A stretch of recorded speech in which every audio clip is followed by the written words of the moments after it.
Hello students, let us discuss the remaining barriers to listening, effective listening. एक और hurdle जो सही समझने में आता है सुनने के दौरान वो है तकनीकी दिक्कतें। ये टेक्निकल प्रॉब्लम्स किससे संबंधित होती हैं? कोई प्रोजेक्टर अगर यूज़ हो रहा है एड के रूप में, कंप्यूटर यूज़ किया जा रहा है, या फिर टेलीफोनिक कम्युनिकेशन में या मोबाइल पे बात करते वक्त आपका वही डिसरप्ट हो गया है कनेक्शन, तो ये चीज़ें लिसनिंग में प्रॉब्लम्स क्रिएट करती हैं। तो ये सब चीज़ों की इफ़ेक्टिव रनिंग, स्मूथ रनिंग और फंक्शनिंग जो है ये निश्चित करना ज़रूरी है एडवांस में।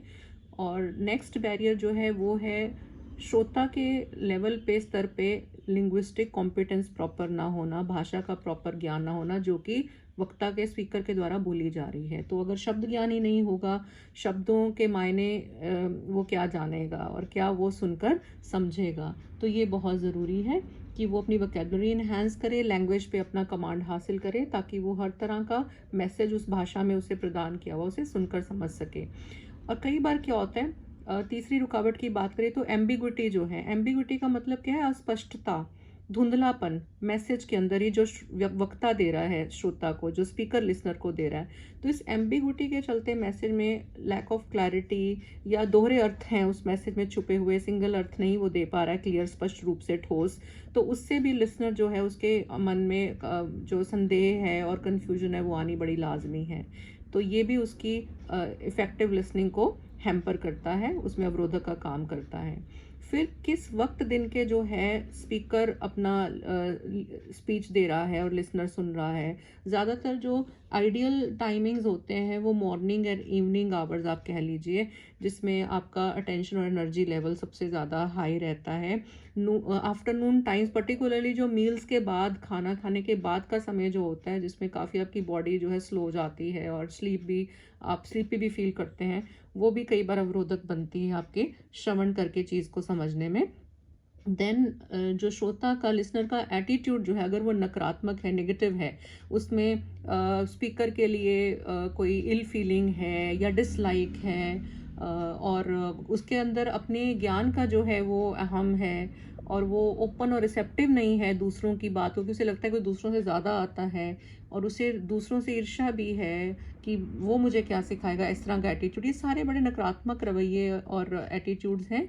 बिना पेशेंस के और बिना अपने आप को एक स्टूडेंट समझे ज़िंदगी का एक श्रोता कभी भी अच्छा श्रोता नहीं हो सकता, और इसमें उसके दूसरों की मैसेजेस को समझने में हमेशा जो है वो रुकावट आती है। कई बार क्या होता है, लिसनर जो है इवेल्युएट तो करता ही है, मैसेज को समझने के बाद मूल्यांकन करता है, पर कई बार वो समय से पहले ही इवेल्युएट कर लेता है। वो गलत है।